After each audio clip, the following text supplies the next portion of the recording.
Right. Please, guys, listen to this conversation with an open heart. You're going to learn a lot on contract signing and what you should do as an entertainer before you do any Good evening, contract. everyone. Listen. Welcome to Talks with Toby Franklin live on Instagram. We're back. And dispute resolution.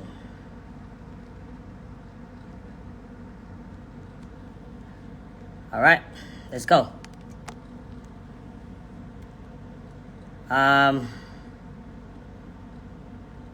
So, good evening, everyone.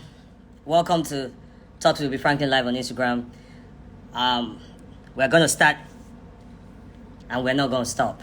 The only thing that'll make us stop is if we push it to a proper podcast setting. But for now, thank you guys for the birthday messages. I really appreciate all of you. To all my friends, my family, everyone who wished me well, thank you so much. I really appreciate you. Right now, I feel like it's an opportunity for me to help you guys learn a lot on my platform about the entertainment industry, about business, about lifestyle, about everything. So I'll be bringing people.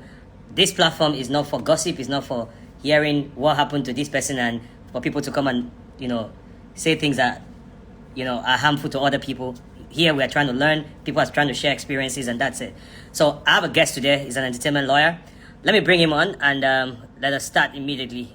It's a conversation you will love to listen to. So share the video. Sister, an aunt who is interested, who is in the entertainment industry, or who is trying to sign a contract. Hey, my bro. How you doing? Good to have you here. How have you been, my brother? Yeah, I've been what's going over there. Very well. So can you please introduce yourself? Okay, So let everyone know who you are and what you do, so that it will help the conversation. So go ahead, sir. Okay, my name is Kabir Ade. I'm an entertainment lawyer based in Lagos, Nigeria. I help creatives. I protect creatives' interest and investors' interest, definitely. So in the entertainment space, because the entertainment space is one that is very there's a closure in a way. So there's need for us to like pass information, share information, and make sure that everyone gets carried along. So yeah. All right, bro. I'd like this conversation to start now. Yeah, but And before you even continue, I want to like quickly just mention one thing. Like this is All right, go ahead. this is actually like one of the inspiration that we, like me in 2022, when I was trying to like tap into the information space in the entertainment. It's one of the platform, one of the shows that I usually like look out for, because likes of my boss Akinyemi Law, so many people like that you brought in 2022. It's inspired like some of us to like, so it's a thumbs up from here. So it's really. All right, I'm happy. I didn't know this. But I'll say that I watch social media a lot, and I see what you've been doing with the work that you've been doing. And there's been a lot of contracts, situations. Who did this and who did not do that. But I feel like whenever situations like this happen, the fans just run into it. Oh, you did this. They start blaming. They blame people who are not meant to be blamed, right? So I feel like it's an opportunity for me to give in 1 hour every day of my time between now on. For I don't know, because I'm actually really busy. Yeah. So for now, I and my team, we've agreed to do this Mondays, Wednesdays, and Saturdays. And for now, until we might be able to start doing it every day, Monday to Saturday. Right. But for now, I'll be back here again on Wednesday. So let's dive straight into the conversation, guys. If you have any brother, any sister who is about to sign a contract, please call them and tell them that there is an important place where they need to be now. Give us your next 30 to 45 minutes so that we can break down everything for you to understand. Bro, I want us to start real quick. Right. What is that very important thing that keeps coming up when you are drafting? Because I know that when you're representing an artist, for example, or maybe when you're representing a label, there are some things that you put on a contract, right? And you see, to some people, I don't think they've always changed their contracts, right? So I feel like it's important for the fans. It's important for the people who are watching, people who always go on social media to fight either the record label or fight the artist, right? When things go wrong, I'd like them to always understand what contracts are about our industry and why there's always a contract and what it is that happens when an artist and a record label comes together. So what's that important thing that you always see that comes up? What's that major issue that always comes up in conversations like this when you have a contract in front of an artist or in front of a record label? Okay.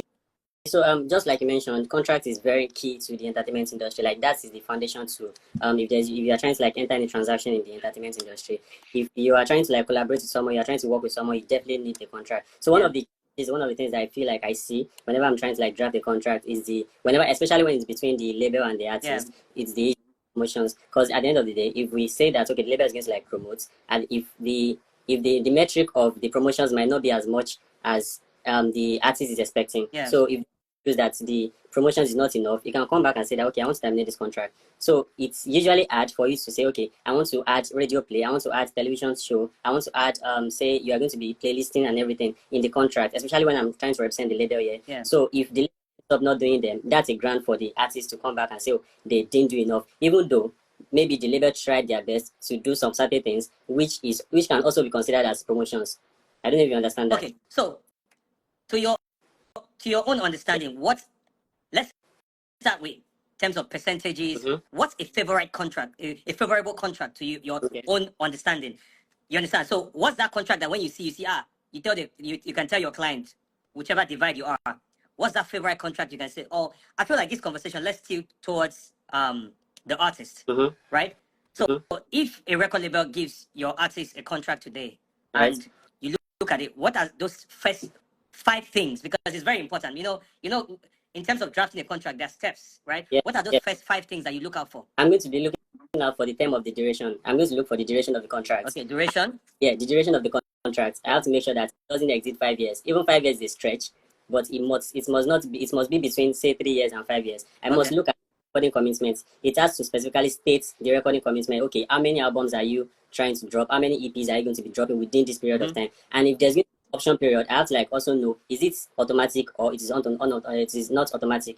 I have to make sure that it's not automatic because the interest of my clients as the artist has to be put in place. If you in a contract that they are saying that the option period is automatic, I don't think it's a good one. You should be the one you should have a mutual agreement at the end of the 3 years or 5 years, whatever it is that you're signing. So that's duration, commitment. What else? Yeah, recording commitments. I'll look out for the auditing clause too, because you know the record label will be the ones to be collecting money on behalf of the artist. Okay, auditing clause. Yeah, auditing clause. So I have to make sure that the auditing clause too is intact. Yeah. It's there. So also another thing that I'll be looking at is the termination clause. It has to be favorable to my artist, because if you are trying to enter a particular contract and there's no means of exit, that's a very bad contract and it's a red flag straight up. We don't even have to like go back and forth. We have to make sure that that is there already. What else can I come with? What else? I mentioned 4, yeah. There's so many. Name and likeness too. I think we should be able to also have control. Oh, sorry, creative control. Let me say creative control. Creative control in the sense that okay, if I have an artist like Johnny Drew and is getting signed to a particular record label and they want Johnny Drew to be sounding like Portable, it's not possible. So Johnny Drew should be able to like have his creative control that this is how I want to be singing. Yeah, so those are the 5 that I can remember. So with this, you've actually said 6. Yeah. And I want us to have a conversation on this 6. Let's start with creative control. So for those who don't know, this is my 18 years in the Nigerian music entertainment space. And in those 18 years, pardon? Some don't even know you're a lawyer. Well, they don't know, so that's why they think that they... Right. So, but in those 18 years, I've signed at least I've signed up to 10 artists. And in those 10 artists, I think maybe 3 have succeeded. I've signed producers who have become big producers. The likes of D-Tunes, DJ Kublon, Celebobo, both producer and artist. Then Techno as well, producer and an artist, you know. But the thing is, when we talk about creative control, you know that what would you think you advise a record label? Like you made mention of something, how if you sign a particular artist who sounds a certain kind of way, because I'll tell you this.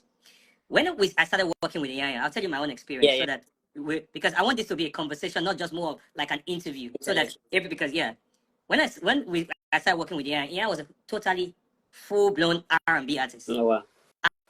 And his comfort zone was more or less like a like pure R&B. Okay. So when I stepped in and we started going to the studio, I figured out that there were ways that we could, you know. So if you're drafting a contract for an artist right now and you're still creative control and all of that, do you think that there should be a clause where if the label sees a potential where this guy can do something different out of his comfort zone and do it comfortably, do you think that you'll be willing to have that clause in a contract, in the creative control clause? Yeah, I think I've seen contract like that before actually. So where they say that okay, if there's going to be a record that you want to put out, it has to be commercially viable.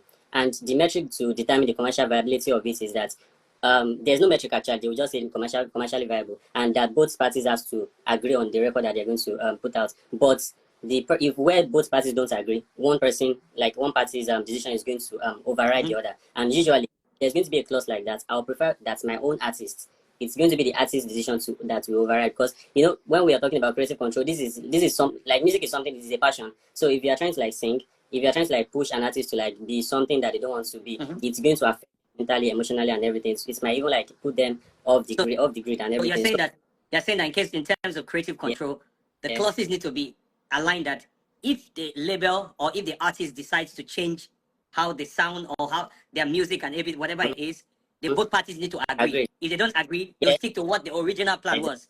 Is that what? Yes. All right. So let's go to name and likeness. Okay. This is always a very big dispute. Do you understand? Because some artists, when they are signed to record labels, they come with a name that they already had in the past. Yeah. But sometimes when they sit down and discuss it and come into the conversation about the name, what it stands for, why did you decide this name, both the record label and the artist come together. So I saw a contract recently, and it was really funny. I'll tell you. So on that contract, the artist signed on his official name. Let's say Michael John, whatever. That's his government name, right? But his stage name, as at the time they signed the contract, was a different stage name. So when the contract got into maybe 6-7 months, they decided to change his name, his stage name. Okay. So the guy is saying that he wants to leave because the name that they signed him on, you understand? The name they signed him on. So they are currently trying. So when I saw it, and I advised the guy, I said, listen, I feel like you guys came together to agree. And you know what, guys, in any contract you sign, please, whenever there is any new thing that is going to be added to the contract, please, there's something called what? An addendum. Am I right? Yeah, definitely. Yeah. So please, I'd like you to talk about that, because because we're on name and likeness. I'd like you to talk about when situations like this arise, right? In terms of name and likeness, what would you advise your client? Right now, you're speaking as a lawyer to an artist. So that's where I want us to focus on. Maybe some other time we'll focus on as a lawyer. Maybe if we bring in other lawyers, we can focus as a lawyer to a record label. Because right now you're a lawyer to an artist. In terms of name and likeness, what are the clauses? What are the draftings that you would like on that clause? Okay, so using this scenario that you just gave me, let me just quickly make some comments on it. So if I'm be having that kind of clients, I will actually expressly tell the client that, okay, you are trying to leave this contract because they changed your stage name. Your government's name was not changed. That means the contract still subsists. So the contract only states that you are Agbabiaka Jameson, popularly known as Freddie. So your Agbabiaka Jameson did not change. It's only Freddie that changed to maybe Prado. So that's contract. As far as your AKA changes and your government name doesn't change? Doesn't change. You are still bound by that particular contract. So if there's going to be any adjustment to the contract, just like you mentioned, there should be another contract that both of you are going to come together. That, okay, this particular contract is going to be an addendum to the initial contract that we already signed. So you're saying to be on the safe side, if there's any change, then there should be an addendum. There should be an addendum. So please, for those who don't know, right, let's lecture them. I know what an addendum is. Please lecture them what is an addendum before we go into the next clause. Addendum is like a separate document that is signed when an initial document was already signed. Let me explain. So it's for an example where you sign a particular contract and that particular contract is already in existence, but maybe over the year, maybe after 2 years, you guys felt like, okay, one particular thing or one particular term of that contract is absurd, or you guys feel like you want to renegotiate that particular clause. You can sign on that contract, maybe a particular one-page document that, okay, this particular thing, what we are trying to alter in the initial contract, this is going to be what is going to be in existence. So that's maybe, for example, now maybe you guys were operating a 60-40 agreement arrangement as for royalty. So you guys after 2 years, you feel like, okay, let's do 50-50. You're going to sign a separate document. This is going to be the royalty, 50-50. So it does not terminate, it does not vitiate the existence of the initial contract. It just adds to the initial contract. So that's it. That's addendum. All right, let's talk about the termination clause. So you see, in situations, because we're talking about the artist right now, in some situations, right, we find out that the record label has done all that they need to do. And you know what? In contracts that I know, I don't think there's been a time where both the artist and the record label have met the contract terms 100%. And what do you think, for the artist watching you right now, for those, because we might not know who is watching us. Somebody might be ready to pen a contract, Sure. sign a contract tomorrow. I know they have their lawyers, but it's always good for them to watch situations, shows like where they kind of understand. Yeah. In a termination clause, what are the things that you feel should be there? And at what point do you think that that clause should be revisited to check the entire agreement to see what the record label has done and what they've not done and what the artist has done and what he has not done? Okay, for a termination clause, definitely what I feel should be inside the termination clause straight up is the fact that, okay, if a party breaches a contract, it should be in the termination clause that the other party, which is the innocent party in this case, should give the defaulting party, let me put it that way, the one that is breaching the contract, maybe ample time, maybe the number of days to be able to cure that particular breach. If the defaulting party does not cure that particular breach within the ample time, let's say 15 days, that means the innocent party can go ahead to terminate the contract. And this can be based on any grant, based on maybe the obligation that the defaulting party already like signed to, that, okay, it's going to like undertook to do these certain things, and at the end of the day, he didn't do it. So of course the innocent party can go ahead to say, okay, you are not doing this and this and this and this. This is the number of days I'm giving you to be able to do it. And if the other party is not able to do it, let's say the record label now said that, okay, they're going to like provide accommodation, they're going to provide monthly, but they've not been able to like do that in the past 3 months. This is why an artist should approach them. You guys, you've not been doing this thing. I'm giving you guys 15 days to be able to like meet up with the term of the contract. If they're not able to meet the term of the contract, of course the artist can set like file for termination, and that's it.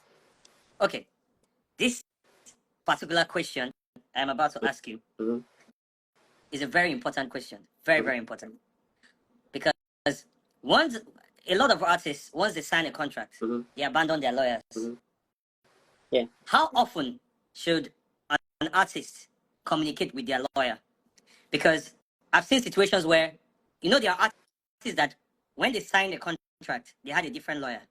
When that happens, they call a different lawyer. True. When this thing happens, they call a different lawyer. So how often should artists be in contact with their lawyers? And how often should they update their lawyers of the progress on their contract? Yeah, I feel like a lawyer in your life is very important, and it's key to your life, because the lawyer that negotiated that particular deal for you was already determined to like go all the way with you. So if you dump the lawyer all the way, of course they don't have to like be chasing you, but you like it's a rock, or you're going to like you're going to face some challenges along the way, because you're trying to like go to another lawyer who doesn't really understand where you're coming from, who doesn't have some facts. Because whenever I'm reviewing a contract, I try to like request for some facts from my clients. So I try to like request for background information and everything. So the lawyer that negotiated the initial contract for you and you just dumped him and all. So it's very important for you to, as an artist, to always communicate with your lawyer, the progress and everything, because your lawyer is very smart enough to like know what is inside your contract, what the label is supposed to be doing and what they are not doing. So if you are giving your lawyer the facts, your lawyer will be able to remind you that, okay, these are the things that the label is supposed to be doing. You should try and talk to them that, okay, they are not doing these certain things. So if the label is still not budging to your approach, which is very because it's between artist and the label right now. So your lawyer to represent you that, okay, you guys have not been doing this thing for my clients, we need to know what's going on. So you have to like keep your lawyer very close. Okay, let's talk about duration of a contract. Now, you see, I hear some artists sign 10 years contract. Yeah, definitely. You know, and this duration is very important because we're going to speak about it in two ways. Because some artists, some labels give artists 10 years contract. I will never do that, right? Because I feel like that's a long stretch, right? Now, I saw a contract recently and I saw a development clause. So, which I think it's smart, because so now a lot of labels sign artists and add 1 year development clause, which is for 1 year you are in development. You're not dropping music, you're just recording music. You know, they're thinking about your style and all of that. For 1 year, that's what you're doing. You're not dropping music. Do you think that is a good clause to have on a contract? Well, it is. It depends. It now depends on the other terms of the contract. So if you are signing 1 year for development, because I feel like human beings need to be nurtured. So if you are maybe you're a minor, or you are just someone that is not so conversant with the music business, and the label feels that they need to like groom you, just like some labels actually like do right now. So yeah, the 1 year is very easy, is okay. So like who now owns what within that 1 year is also has to like be provided in the contract. So now after in that 1 year, there's already a pre-contract. You understand, that says for 1 year, the first 1 year. So if, for example, you're signing a 5-year contract, you said the first 1 year is the first 1 year is for development. So the contract triggers at second year for your 5-year contract. Do you think it's a great contract? I think it's still long. It's still too long. Because if you are doing 1 year with them, that means you are still going to be going through, or you are still going to be doing the whole recording process. You are still going to, maybe you might be going for shows too and everything. So if you are doing 1 year, if you are doing 5 years is too long, sir. So if you are doing 1 year as development, maybe you should just do maybe 3 years as the recording time. And then 1 year as well. 1 year as so it's going to be 4 years. Yeah, 4 years. 4 years is enough. Okay. Now, there was something that happened recently where someone was saying that where there were accusations and counter accusations where they were talking about minor. So the guy was a minor when he signed the contract, and then the label came out to say that the guy's father signed on his behalf. In that case, right? Because we know that these days you can get a 14, 15-year-old that becomes a very big musical sensation, right? In that case, do you think that if a parent, because I know the law, right? But I want you to explain it because I'm the one interviewing you. So my son is a minor, and a record label sees great potentials in him, and they want to sign him. As a minor, he can't sign anything at that point, right? Yeah. So if his father signs for him, does that contract stand? Yes, it does.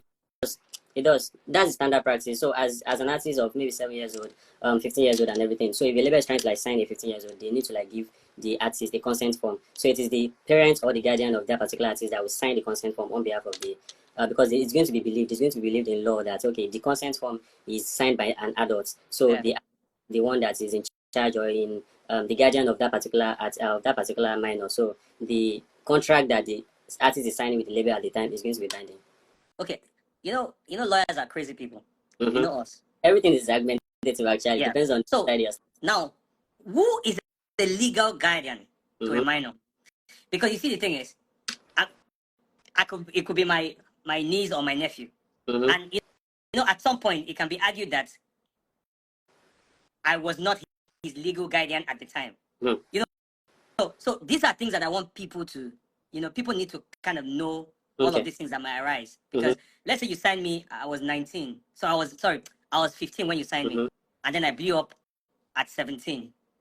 18, I became an adult, right? And I was so big. And I said, oh, when you signed me, I was a minor. And I said, oh, but your guardian signed. No, he wasn't my legal guardian. I don't know him. He was just someone that. So in that case, how do you interpret the situation? I think for me, there are steps to guardianship and everything. Your primary guardian is your parents. So if your parents they sign on your behalf, it's binding. If your parents are not available, maybe your siblings. If they sign, it's binding. If your siblings are not available, your grandparents. Before it's going to even go to your uncles. It has to be grandparents, your parents, your brothers or sisters, whoever. Those are the first 3 steps. Yeah, from your parents to your siblings to your grandparents before uncle and aunties. So you can't jump all those ones and go to your uncles and aunties and feel like it's binding. I actually have one case I'm handling right now where the sister of the artist signed on his behalf when I think it was 16 or 17. We are still trying to trash that out now. Okay. So let's go into auditing clause. Yeah. After this question, we'll let a few people online ask maybe 4 or 5 questions so that we can end this live in another maybe 10 minutes. So it's not too long because I want people to rewatch it. So who does the audit? Who does the audit? Yes. So in the audit clause, right? Okay. Auditing clause on a contract. How do you request for the audit? Does the lawyer write the record label, or how do you request for audit? And who does the audit with the record label? Okay, so it's very important for the audit clause to be in the record label agreement before you even start initiating or you start initiating that particular clause or what's the word? I can't remember. So if you as an artist you feel like your finances are being mismanaged and everything, you have to go and meet maybe an accountant or your auditor and request that they write to the label. Okay. So it's your auditor or your accountant that will audit that particular the label's accounts. So there are also steps according to what your contract says. So there are steps you have to also give the label some notice, maybe 30 days notice of your intention to audit their record. So definitely that's the step. So it depends on what your contract also says. Okay, so what if there's no auditing clause on the contract? Does the artist have a right to approach a label to audit their It account? doesn't.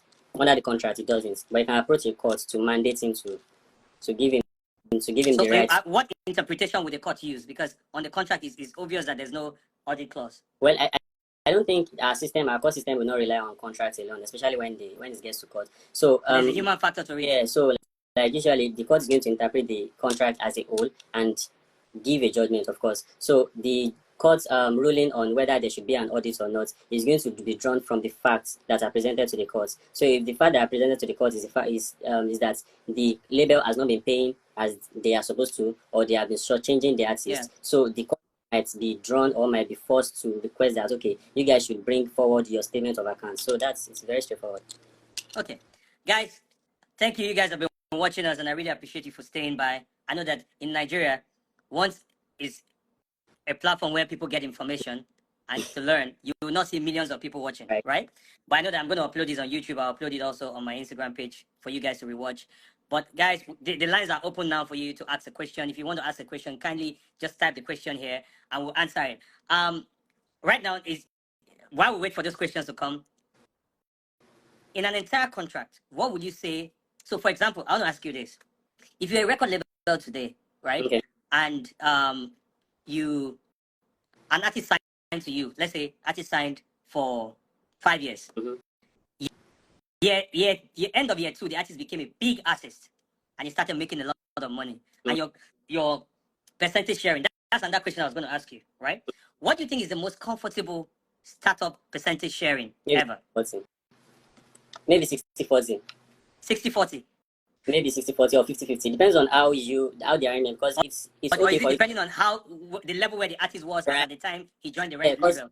Yeah, because it's all still boils down to the leverage that the artist has. So if you're trying to sign someone like Wizkid right now, you can't be doing 60-40 with someone like Wizkid. You have 50. So something like that, it depends on the leverage and also the arrangement, whether it's going to be on net or on gross. Okay. So it's something that your entertainment lawyer is going to think deep, foresee where you are going, foresee what prospects you have in the future, then be able to negotiate on your behalf very well. Okay, so another question is, do you think that the label should use their discretion when the artist gets bigger? Do you think the label should use their discretion to increase percentages when the artist becomes bigger, or the artist should request for it? No, I don't think. I think the artist should like it's just a normal fact. Like it's the artist that will request for it, obviously, because the label will definitely not want to increase the percentage, especially if the artist is not requesting. They will want to, like, as normal Nigeria, just want you want to get more. You won't want your money to be reducing, so you just want to continue with that arrangement, that because the contract was signed, a 70-30 contract was signed, and because it became big, it maybe depends on the relationship between the label and the artist that can force them to want to increase the percentage. But if the artist feels that the 30% is no more comfortable for him, of course he can approach the label and try to renegotiate the contract. And if there's a buyout clause in the in the contract, he can maybe invoke that too. Okay, so like my friend is on here, my very rich friend Chidi. Mm-hmm. Okay, he's the MD of UdoX. It's good to have him here. He I just saw his comment now. I think this is what brings issues. I'll say this when I'll say this on my when Techno was still signed under our label. Once every song Techno dropped, our contract started at 70-30. As it got bigger, we kept going, and our contract ended where we were taking less and he was taking more, because it was a comfortable position for us to do. Because once an artist starts, getting in money, it's important to adjust. To that effect. Yeah. Okay. Okay. So we have a few questions here, and I don't know that an artist that was given an advance by a label, he doesn't get any percentage of income until the label recoups. Okay, now this person has just asked a question. He said it's also important to note that an artist that was given an advancement, that's an advance, by the label, he doesn't get any percentage of income until the label recoups the advance on the contract. Yeah, I think that's on catalog. That's on distributions, right? Yeah, royalties. Royalties, yeah. So there's another question someone asked. Please, guys, send in your questions. Let me be sure that you understand the topic. Wait, I think I saw another question. Okay, someone said, on the arrangement of 60-40, who will be paying for the music videos, marketing, and all? It's usually the label. it's usually the label that will like fund because they are the ones financing the whole project. So 60/40, some artists need to like also understand that their 60/40 means that it could be net or gross. It's like definitely most record label contracts can never be gross. It's usually net. Okay. So the label booked all the expenses that they made before you guys now share the remaining 60/40. For example, if you guys receive 100 naira on royalty and the label has already spent like 40 naira, it's the remaining 60 naira that you guys are going to turn to 100% and share as 60/40. Okay. So to round up this conversation, Yeah. if an artist is watching you right now, what's the 5 things you are going to say to them for us to end up so that this can have like a people can have you can have a replay value? Okay, I think the first thing is seek professional guide. It's very important for you to seek professional guide, and this is not with respect to only entertainment lawyers. With respect to like music execs, if you have their connects or something, proven like maybe managers who have proven track records. Yeah. And also, the second thing is have a very clear contract. Your contract should not be ambiguous. It should be clear to your own understanding. And if there's any part of it that you don't understand, make sure to contact someone that will be able to interpret and review it for you. Not just someone, and another but a thing, lawyer. an entertainment lawyer actually. Yeah, entertainment lawyer.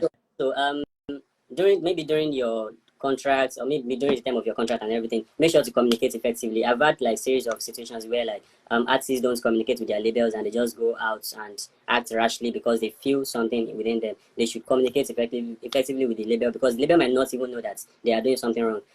They should also be willing to compromise because this is actually something just like the whole scenario of maybe artists leaving their label. It's usually because they are growing bigger and they start like seeing bigger opportunities. They feel like the 30% that they are collecting is no more enough for them. You should be willing to also like walk up to your label that okay, I'm getting bigger now. I want to renegotiate So my communication contract. is very important. Yeah, it is. You should be very willing to like compromise that okay, you are willing to collect, you are willing to accept maybe 40%, 45% till your contract expires. It's not for you to just like leave the label just like that because you feel like your 30% is no more enough. Not because the label has not been doing enough for you. The last one should be just be yourself, be the best you are. Just like continue to push yourself because you can never tell where your music is going to take you to. Love Me Jeje by Thames just won a Grammy yesterday. After how many years? Right, so after how many years when the original one dropped? So it's never tell. By the way, congratulations to Thames, yeah, man. Right. But definitely, yeah, that's it. Okay, thank you so much, my brother. I know that as much as I'm going to bring in other people, there will be a day where we're going to have a conversation where we have different people. I want us to argue a few because you see, we need people to know these things. I did it during the pandemic into 2022. I got tired because I had other things to do, But I feel like I'm committed to doing this thing now. I'm committed to be consistent on this topic because it's very important because the fans just get on social media, hey! But they don't know what are the terms of the contract. And before we leave this live, and I want to make it very important to the ears of everyone, and I'm glad that this is live stream. An artist and a record label is a business partnership. You come with your talent. The record label has put his own money on it. It's like when you hear Flutterwave went to raise money. Flutterwave has taken their ideas to investors and they're raising money.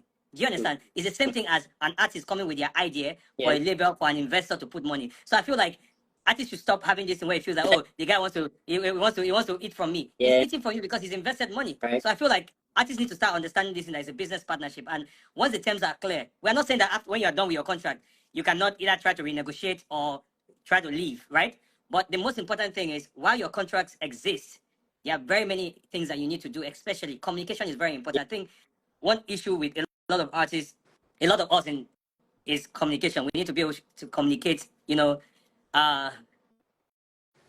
okay, good. There's the question we need to add. Have you seen the question? Yes, so tell me, guys, what happens when a label spends money and doesn't recoup and the contract expires? Well, usually when you're signed to a label, the contract that you're signing is that the label owns all the songs that you're making. So and that they are going to continue to like earn on that song for life. So it is on they are able to recoup. So if they're not able to recoup for the next 25 years, that means you're not getting anything of the songs that you recorded. So that's the logic. So are you saying that okay? So what if in the case where the artist did not even get any hit song at all? That means the artist is not anything. So now the label lost. The label will bear the loss. The label will continue to hope that the money they are going to be able to recoup their money over the years. So it could take them 25 years. The catalog will just pick up and exactly. So, So they you see, could that's only why I say, so you the know, investment is very, very risky. It's very risky for the record labels to like invest in you, and please, you as bro, an artist. say that again. We keep saying that people don't say this enough.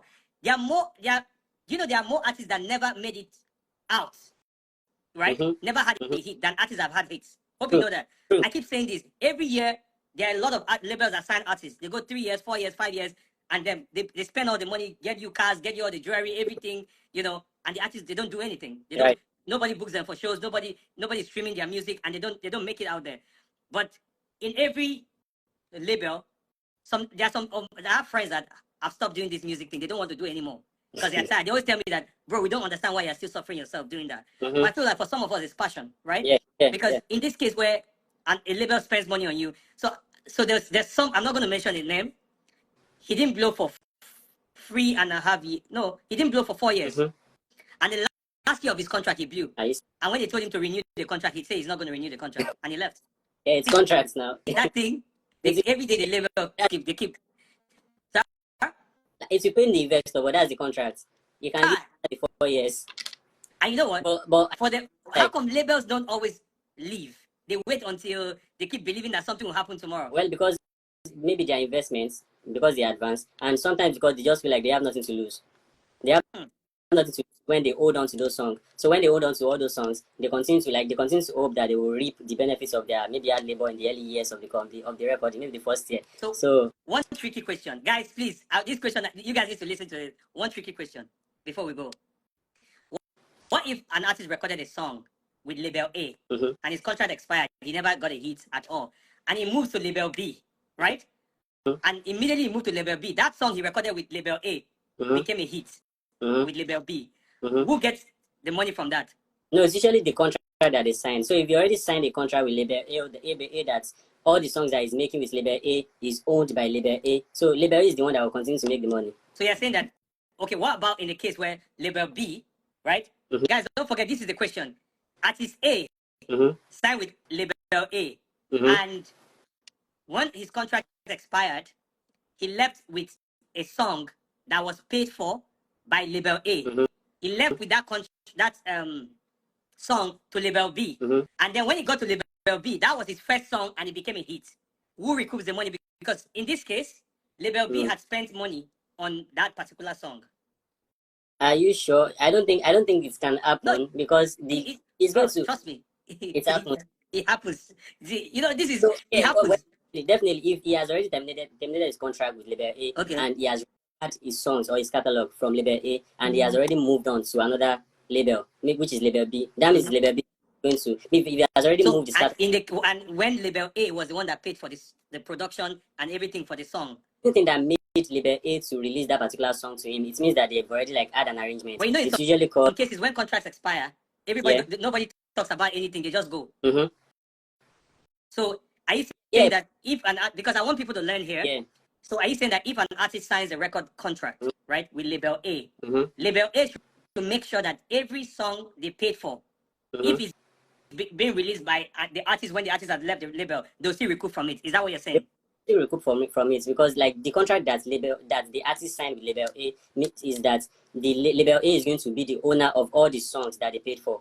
So if they are the owner of all the songs that they paid for, you also have to like take note of whether they are going to be the owner for life or they are going to be the owner for 25 years. So if they are going to be the owner for life and the artist wants to leave the label and he said he wants to collect his song back, so there's going to be something like a release agreement between the label A and the artist that, okay, you are trying to leave and you want your songs back, how much are you going to pay us to buy the catalog back from us? If you are not trying to buy, okay, we can allow you to go, but we will continue to make this particular percentage of the song in the coming years. So we can state this particular number of years in the release agreement. This is different from the recording agreement. Release agreement means that they are trying to like sever their relationship and go in their separate way. So you have to like make sure that everything is in the release agreement. If he now goes ahead, if they release the song to him based on, okay, they are going to be getting a particular percentage of the song, and it goes to label B and the song blows, they'll continue to earn on that particular song because of the release agreement that they already signed. So also for artists who are watching, please, I want you to explain to them that if you sign a contract with label A and that contract has not been terminated and you leave that contract and go and sign with label B, that label B's contract is null and void. It doesn't cover that particular song you have with label A. because label A, if you sign the contract that they own the song, that means they're going to own the song. The label B, all the songs that you record with label B is the only ones that label B will have priority over. So if the songs you recorded with label during your contract with label B, the song you recorded with label A blows, that means it's label A that will continue to reap the benefits, and they will continue to give you the percentage that is due to you as the one that recorded the song. Okay, so I'm saying in case, well, there are people who, in the beginning of a lot of artists' careers, what they do. I don't know if people know this. So when I meet an artist and we're discussing signing, the first thing I always ask them is, have you ever signed any legal contract? Some of them will always tell you no, but they actually have. You understand? That's why it's important for labels to investigate properly if that guy had signed to anybody or he has any existing contract, because sometimes they don't tell you until maybe you announce them, you start seeing a lawyer writing you, somebody's writing you from this. And I feel like artists, please, we need to be as open as possible.